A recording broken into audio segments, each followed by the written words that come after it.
সব বুথ ঘুরতে ঘুরতে যখন ঠিবা অঞ্চলে পৌঁছাই তখন প্রায় ঘড়িতে 4টে। আমি খবর পাই ছাপ্পা হচ্ছে।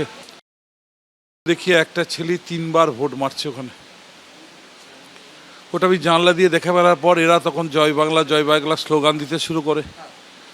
তারপরে হঠাৎ অতর্কিতে সব দেখছি ধেয়ে আসতে লাগে আমার দিকে। আমি বারান্দার উপর দাঁড়িয়েছিলাম উপরে, ওখান থেকে টেনে হিঁচড়ে নামানোর চেষ্টা করে, প্যারামিলিটারিরা বাধা দেয়।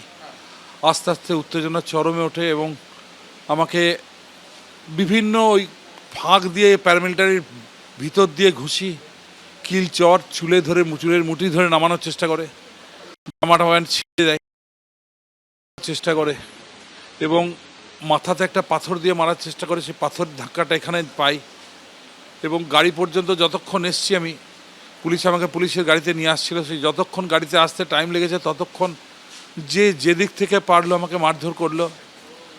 আমি ভাবতে পারিনি যে কোনো বিনা কারণে এই রকম আক্রমণ কেউ করতে পারে এবং বাংলার বুকে কোথায় আছি আমরা।